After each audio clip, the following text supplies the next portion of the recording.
Hello friends, welcome to my channel. I hope आप सब घर पे हैं, हेल्दी हैं, अपनी अपनी फैमिलीज के साथ हैं और अपना पूरा पूरा ध्यान रख रहे हैं। मेरा नाम सोनांशु है और आज मैं आपको कराने वाली हूँ एमओपी सीरीज का चैप्टर नंबर 1 का वीडियो नंबर 3, जो कि है द मॉडर्न ऑफिस, हमारा चैप्टर 1।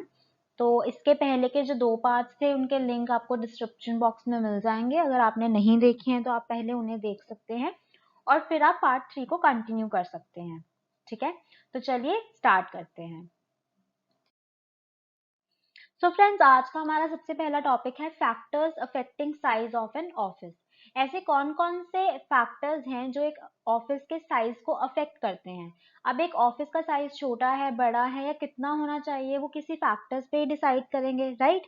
ऐसा तो नहीं है कि अगर आपको किसी छोटी सी जरूरत है आप बहुत बड़ा कमरा ले लेंगे, ठीक है, या अगर आपके लिए बहुत ज्यादा सामान है आपके पास, आप एक छोटे से कमरे में एडजस्ट कर पाएंगे, ऐसा नहीं है, राइट। तो जो भी फैक्टर्स हैं कि कौन कौन से फैक्टर्स अफेक्ट करते हैं साइज को, हम उनको डिस्कस करने वाले हैं।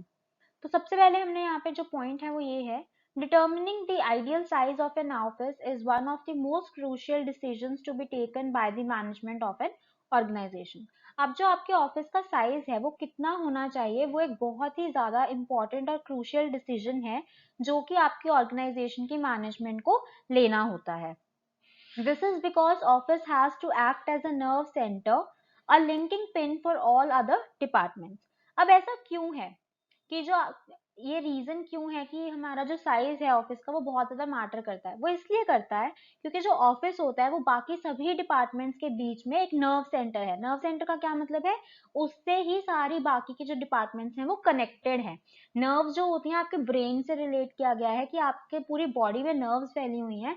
उनसे क्या है कि जो आपका ब्रेन है वो सारे जो आपकी बॉडी है नर्व्स के थ्रू उन्हें कंट्रोल कर पाता है। उसी तरीके से जो ऑफिस है वो एक बहुत बड़ा नेटवर्क बनाता है सारे डिपार्टमेंट्स के बीच में। अगर आपको याद हो तो हमने पार्ट 2 था जो, उसके अंदर कवर किया था कि क्या रिलेशनशिप है एक ऑफिस की दूसरे डिफरेंट डिपार्टमेंट्स के साथ। ये वही पे बात हो रही है। तो एक लिंकिंग पिन है, एक डिपार्टमेंट को दूसरे डिपार्टमेंट से जोड़ने वाला लिंक है। The effectiveness of all the other departments to a great extent is influenced by the functioning of the office people. अब जो हमारा ऑफिस है वो किस तरीके से फंक्शन कर रहा है, कितनी एफिशिएंटली फंक्शन कर रहा है, उसका इम्पैक्ट बाकी सभी डिपार्टमेंट्स पे पड़ता है। ये वही रिलेशनशिप वाली बात है कि अगर ऑफिस ही अच्छे से काम नहीं करेगा तो बाकी डिपार्टमेंट्स को प्रॉपर रिकॉर्ड्स और डेटा इन्फॉर्मेशन नहीं मिलेगी। तो इसलिए जो ऑफिस है उसकी प्रॉपर फंक्शनिंग बहुत ही ज्यादा जरूरी है। उसके के कारण जो ऑफिस का साइज है वो सही होना जरूरी है। ठीक है, तो फैक्टर्स अफेक्टिंग साइज कौन कौन से हैं। स्केल ऑफ बिजनेस, कि आपका जो बिजनेस है वो किस स्केल पे ऑपरेट हो रहा है। अवेलेबिलिटी ऑफ कैपिटल, आपके पास कितना जो है फंड्स हैं वो अवेलेबल हैं, कितनी कैपिटल अवेलेबल है। Application of science management principles, कौन कौन से साइंस मैनेजमेंट के प्रिंसिपल्स जो हैं आप अप्लाई कर रहे हैं। नेचर ऑफ बिजनेस, किस तरीके का आपका बिजनेस है। Number of activities undertaken by the office, जो आपका ऑफिस है वो कौन कौन सी रिस्पॉन्सिबिलिटीज को निभा रहा है, कौन कौन सी एक्टिविटीज को कैरी आउट कर रहा है। Number of visitors to the office, जो आपका ऑफिस है वहां पे कितने लोग जो हैं इंक्वायरीज के लिए आते हैं। डिग्री ऑफ ऑटोमेशन, कितना काम मैनुअल हो रहा है और कितना आपने ऑटोमेट कर रखा है। Degree of centralisation and decentralisation, कितना जो है कितनी डिग्री में जो है आपका सारा जो काम है वो एक ही ऑफिस से कैरी आउट हो रहा है या डिफरेंट ऑफिसेज हैं जो आपस में कम्युनिकेट कर रहे हैं। तो ये एक ब्रीफ है, प्लीज इसका स्क्रीनशॉट ले लीजिए, आपको ये याद करने में बहुत हेल्प करेगा। जब एक चार्ट के फॉर्म में आपको पूरा ऐसा मिल जाता है तो आपको बहुत इजीली विजुअल तरीके से याद भी हो जाता है। ठीक है, आई होप आपने स्क्रीनशॉट ले लिया होगा। चलिए अब इनको ब्रीफली देखते हैं कि हर पॉइंट का क्या मतलब है। ठीक है, तो सबसे पहले है scale of business. Smaller the scale of a business, smaller will be the size of the office. जितना छोटा आपका बिजनेस होगा उतना ही छोटा आपका ऑफिस का साइज होगा। If the business happens to be one man control और a partnership firm, then the size of the business is generally small. अगर एक ही बंदा जो है वो बिजनेस चला रहा है, वन मैन कंट्रोल है या फिर एक पार्टनरशिप फर्म है, उस केस में क्या होता है, जो आपका बिजनेस होता है वो यूजली स्मॉल होता है जनरल केसेस में, because of limited number of transaction in this organisation. ऐसा क्यों होता है, क्योंकि जब आपका जो बिजनेस है वो इस लेवल पे होता है तो जितनी ट्रांजेक्शन कैरी आउट होती हैं वो लिमिटेड होती हैं। बहुत ज़्यादा वास्ट नहीं होती हैं, इसलिए आपका जो बिजनेस है वो स्मॉल होता है. In case of joint stock company, the size of the office has to be comparatively large, as such organizations not only have large number of transactions but also have to deal with large number of parties, existing as well as prospect investors, government authorities, general public, etc. वहीं पे अगर हम एक joint stock company की बात करें तो उनका जो ऑफिस है वो काफी बड़ा होगा कंपैरिजन में एक स्मॉल ऑर्गेनाइजेशन से. उसका रीजन क्या है कि एक तो इनके पास बहुत ज़्यादा ट्रांजैक्शंस होती हैं, साथ ही साथ में इन्हें बहुत सारे लोगों के साथ डील करना पड़ता है. कुछ लोग जो ऑलरेडी उनके इन्वेस्टर्स हैं, कुछ ऐसे लोग जो उनके इन्वेस्टर्स हो सकते हैं फ्यूचर में जो एक प्रॉस्पेक्ट इन्वेस्टर हैं, बहुत सारी गवर्नमेंट पॉलिसीज, अथॉरिटीज, लॉज हैं, उनके साथ सारा डील करना है, और बहुत सारे जनरल पब्लिक है जिनकी इंक्वायरीज आती हैं. तो इन सब से डील करने के लिए, इतना सारा ऑर्गेनाइज और मैनेज करने के लिए उनका जो ऑफिस है वो बड़ा होता है. ठीक है, तो ये था कि किस तरीके से स्केल ऑफ अ बिजनेस जो है अफेक्ट करता है साइज को ऑफिस के. Next is availability of capital. If the management of an organisation has large capital at its disposal, it can set up a large office. अब क्या है कि अगर आपके पास बहुत सारा पैसा है, बहुत ज्यादा कैपिटल आपके पास अवेलेबल है मैनेजमेंट के पास, तो वो एक बड़ा ऑफिस बना सकते हैं. The setting up of large office necessitates huge investment in assets and automated equipments that only large organizations having adequate capital can afford. अब एक बड़ा ऑफिस बनाने का क्या मतलब है कि उसमें बहुत ज़्यादा इन्वेस्टमेंट होगी, बहुत सारे एसेट्स हैं जिसमें आपको पैसा लगाना पड़ेगा, बहुत सारा इक्विपमेंट है जो आपको खरीदना पड़ेगा, ऑटोमेटेड इक्विपमेंट आपको खरीदना पड़ेगा, बहुत सारी जगह होनी चाहिए. तो सिर्फ जो बड़ी बड़ी ऑर्गेनाइजेशंस होती हैं जिनके पास बहुत सारा कैपिटल है, जो इस तरह के ऑफिस को, एक बड़े ऑफिस को अफोर्ड कर सकती हैं, ठीक है, उसे उसके लिए उनके पास पैसा है, उसे अफोर्ड कर सकती हैं. तो अवेलेबिलिटी ऑफ कैपिटल के ऊपर बहुत ज्यादा डिपेंड करता है. On the other hand, the organizations which are already starved of funds cannot bear the burden of such huge investments and hence have to remain content with the small offices. अब उसी पे अगर हम दूसरी जगह पर देखें, जो छोटी ऑर्गेनाइजेशंस हैं, ऐसी ऑर्गेनाइजेशंस हैं जिनके पास कैपिटल नहीं है, जो पहले ही फंड्स पे शॉर्ट पड़ रही हैं, वो इस तरीके का ऑफिस में इन्वेस्ट करना अफोर्ड ही नहीं कर सकती. उनके पास कैपिटल ही नहीं है तो वो कहाँ से एक ऑफिस में इतना इन्वेस्ट कर पाएंगी. तो जो वैसी ऑर्गेनाइजेशंस हैं, स्मॉल ऑर्गेनाइजेशंस हैं, वो छोटे ऑफिसेस पे ही ऑपरेट करती हैं. ठीक है, चलिए नेक्स्ट देखेंगे. सो फ्रेंड्स, नेक्स्ट हमारा फैक्टर है application of scientific management principles. Nowadays, principles of scientific management has laid down by F.W. Taylor, like division of labor and specialization, are being applied to the office department also. अब क्या हो रहा है, आजकल जितने भी हमारे प्रिंसिपल्स हैं, जो साइंटिफिक मैनेजमेंट के प्रिंसिपल्स हैं, जो कि F.W. टेलर जो हैं उन्होंने बनाए थे, जैसे कि जो लेबर है उसकी डिवीजन किस तरीके से होनी चाहिए, क्या क्या स्पेशलाइजेशंस हैं जो कि अप्लाई की जानी चाहिए, वो सारी जो है डिपार्टमेंट, ऑफिस डिपार्टमेंट के ऊपर भी लागू होनी शुरू हो गई हैं. This requires departmentation of the office where each department of the office looks after only one specialised task. अब क्या है कि जो आपका ऑफिस है उसको भी और हिस्सों में जो है डिपार्टमेंटाइजेशन कर दी गई है, उसे भी और हिस्सों में बांट दिया गया है, और वो हर एक हिस्सा एक स्पेशलाइज्ड टास्क का ही ध्यान रखता है. ठीक है, hence more the number of specialized departments in the office, larger will be the its size. अब हम किस डिपार्टमेंट की बात कर रहे हैं, हम उन डिपार्टमेंट्स की बात कर रहे हैं जो आपके ऑफिस के ही अंदर बनाए गए हैं. हम वो परचेज डिपार्टमेंट, अकाउंट्स डिपार्टमेंट, जो एक ऑर्गेनाइजेशन के डिपार्टमेंट है, उनके साथ ऑफिस का रिलेशनशिप है, उनकी बात नहीं कर रहे. हम कह रहे हैं जो ऑफिस है उसको भी आगे छोटे छोटे पार्ट्स में डिवाइड कर दिया, जिन्हें हम डिपार्टमेंट्स बुला रहे हैं. तो हर उस छोटे पार्ट का भी जो है एक स्पेसिफाइड टास्क है, एक स्पेशल टास्क है जिसके ऊपर वो कॉन्सेंट्रेट करते हैं और वो उसी को परफॉर्म करते हैं.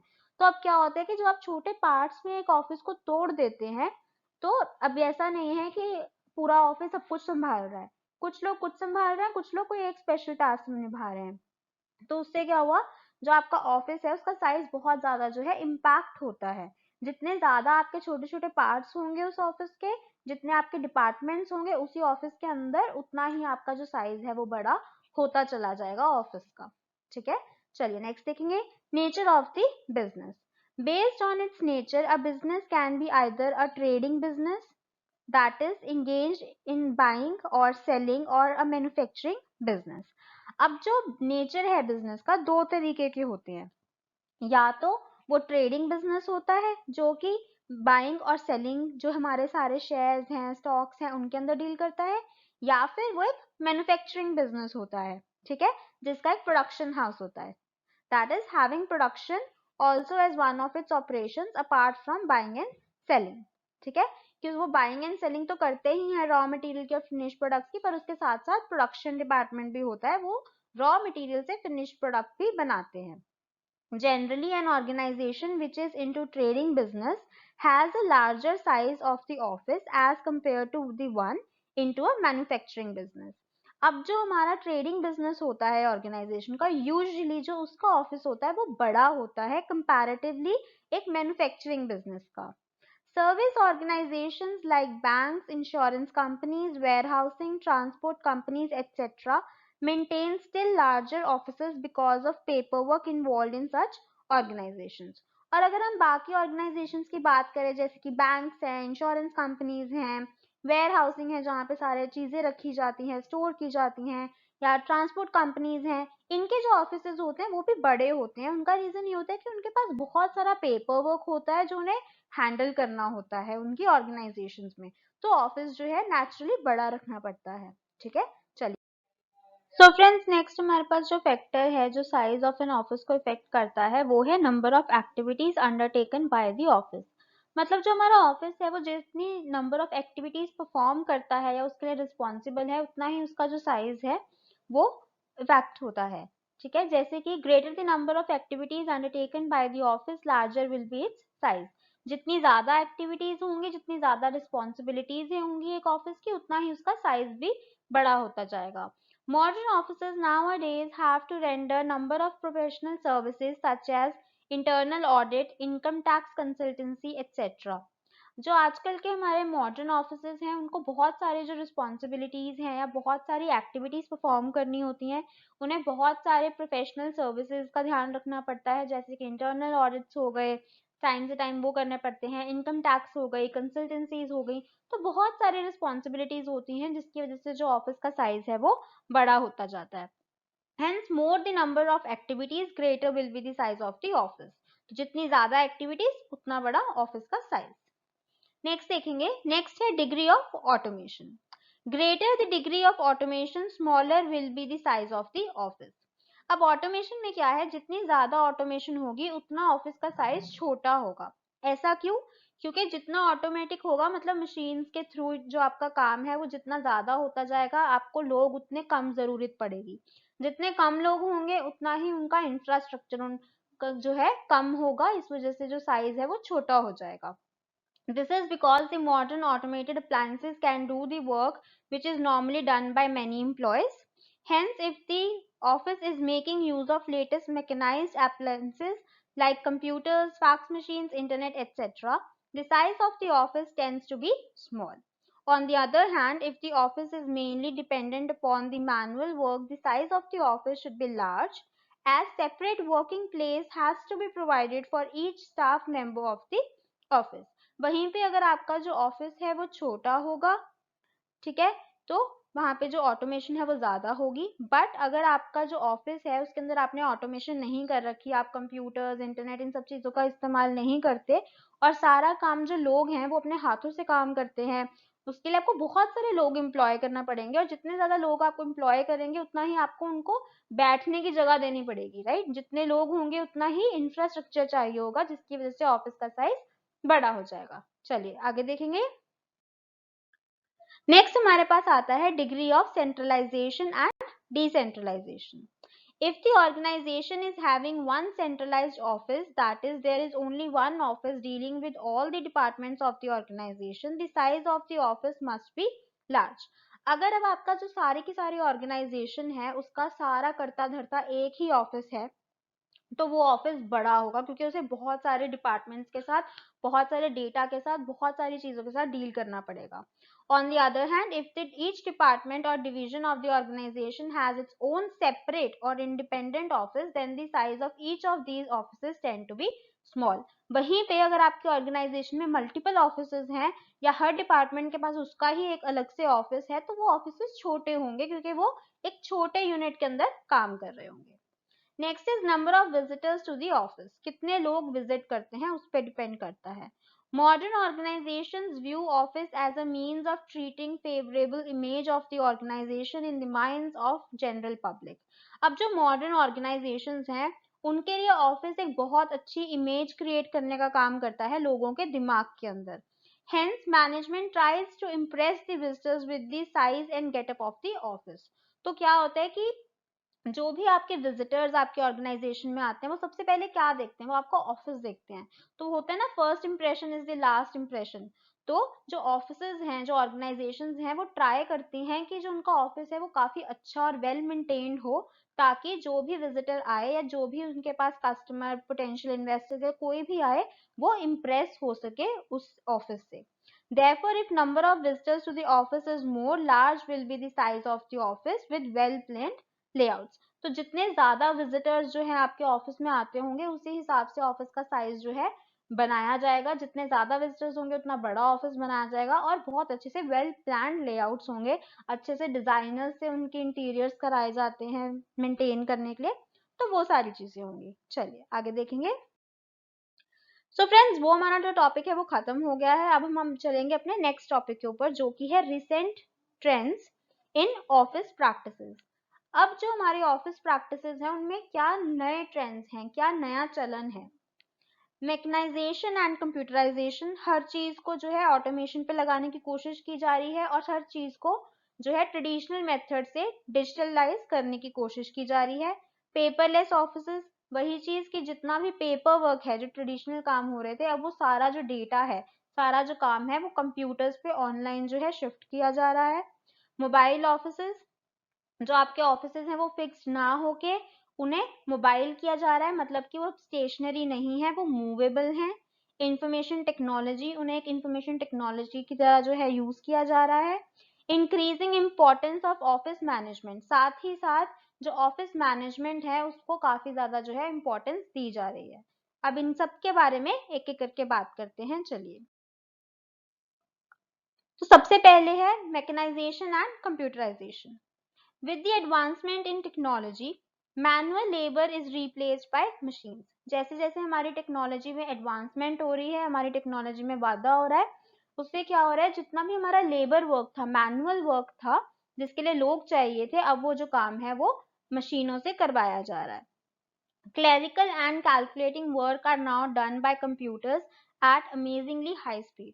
पहले जो क्लर्क लोग थे या जितने भी कैलकुलेशन वाला काम होता था, किसी का भी हिसाब जोड़ करना है या कुछ भी करना है, वो लोग किया करते थे जिसमें टाइम लगता था, पर अब वो सारा जो काम है वो कंप्यूटर्स पे किया जा रहा है और कंप्यूटर जो है बहुत ही हाई स्पीड पे ऑपरेट करता है, तो चंद सेकंडों में ही आपका काम जो है वो कैलकुलेशन वाला कर देता है। With this, speed and quality of work has improved and staff is becoming more and more surplus. अब इससे क्या हो रहा है कि क्योंकि अब जो स्पीड भी बहुत ज्यादा हो गई और आपकी क्वालिटी ऑफ वर्क भी बहुत ज्यादा हो गई। अगर मैं सिर्फ कैलकुलेशंस की बात ही करूं तो ह्यूमन एरर कभी भी लग सकता है, कभी भी हिसाब में गड़बड़ी हो सकती है, बट जब एक कंप्यूटर के थ्रू आपने काम किया है, कंप्यूटर ने कैलकुलेट करके दिया है, उसमें कोई भी एरर नहीं होगा। ठीक है। Therefore, large-scale companies, banks, and different government departments are following the policy of downsizing their staff. अब जब मशीन्स ने काम करना शुरू कर दिया तो जो लोग थे, इतने ज्यादा एम्प्लॉयज थे, अब उनकी उतनी जरूरत ही नहीं है, अब स्टाफ ज्यादा है, काम कम हो गया है। तो क्या हो रहा है कि अब जितने भी कंपनीज हैं, बैंक्स हैं, वो क्या कर रही हैं, अपना जो स्टाफ है उसको डाउन साइज कर रही है, मतलब कम कर रही हैं, लोगों को कंपनी से निकाल रही हैं, क्योंकि अब उन इतने लोगों की जरूरत ही नहीं है। उनका जो काम था अब मशीन्स जो हैं बेहतरीन तरीके से, ज्यादा एफिशिएंसी और ज्यादा स्पीड के साथ कर रही हैं। नेक्स्ट हमारे पास है paperless offices. With increasing use of computers and internet, data are stored more in floppies और hard disk of computers than in traditional files. ठीक है। अब खैर फ्लॉपीज में तो कोई डेटा नहीं सेव करता है, बहुत बड़े बड़े हार्ड डिस्क हैं, सर्वर्स हैं, डेटा सेंटर्स हैं जिनको यूज किया जाता है। तो हम यहाँ पे यही बोल रहे हैं कि पुराने जमाने में सारी जो इन्फॉर्मेशन थी वो पेपर वाली फाइल्स में रखी जाती थी, स्टोर की जाती थी। अब जैसे जैसे इंटरनेट और कंप्यूटर्स का यूज हो रहा है, वो ट्रेंड खत्म होता जा रहा है और सारा जो हमारा डेटा है, सब कुछ है, वो डिजिटलाइज होता जा रहा है. Therefore, the use of paper is minimized to a great extent. और जो पेपर यूज है वो काफी कम हो गया है. Some office managers prefer a small office with computer and telephone on the desk and floppies in the counters of table than huge paper records in the अलमीरा. अब क्या है, लोग कहते हैं कि एक कंप्यूटर लगा दो छोटे से ऑफिस के अंदर, टेलीफोन दे दो, ठीक है, और हमें हमारी सारी जिसमें हमारा डेटा है, फ्लॉपीज में, हार्ड डिस्क में, जिस भी डिवाइस में है, वो डिवाइसेस दे दो, रादर देन कि एक अलमारी भर के हमारे पास फाइलें छोड़ जाओ. ठीक है, चलिए नेक्स्ट हमारे पास है mobile offices. Today the job of the office manager is no more confined to fix time and place. आजकल के जो ऑफिस मैनेजर्स हैं, उनका जो काम है वो ना ही एक फिक्स बिल्डिंग के अंदर या एक फिक्स टाइम पे है. With frequent use of internet and mobiles, it transcends the barriers of time and place. अब क्योंकि इंटरनेट है, मोबाइल फोन्स पे भी आप कभी भी एक्सेस कर सकते हैं, तो वो जो बैरियर था ना कि सिर्फ इस टाइम से इस टाइम के बीच में ही काम होगा और इस जगह पे जाकर ही काम होगा, वो खत्म हो चुका है. Consequently, the concept of mobile offices are fast emerging in the business organization. इसी वजह से जो हमारे मोबाइल ऑफिसेज हैं, जिनका मतलब जो एक जगह पे फिक्स नहीं है, जो मूवेबल हैं, वो और ज्यादा जो है आ रहे हैं. ये एक नया ट्रेंड है. Next is IT, information technology. The sweeping waves of information technology revolution that the world has experienced in the last decade of 20th century has significantly influenced the office functioning.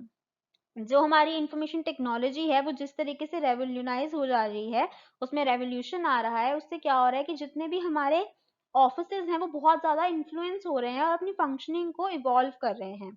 With this, the means of communication have been transformed and internets are dominating the business operations. उससे क्या हुआ कि जो हमारे communicate करने के तरीके हैं, वो भी बहुत ज़्यादा इवॉल्व हो रहे हैं. पहले लेटर्स जो थे, उनके साथ कम्युनिकेशन की जाती थी, मेल्स के थ्रू करी जाती थी.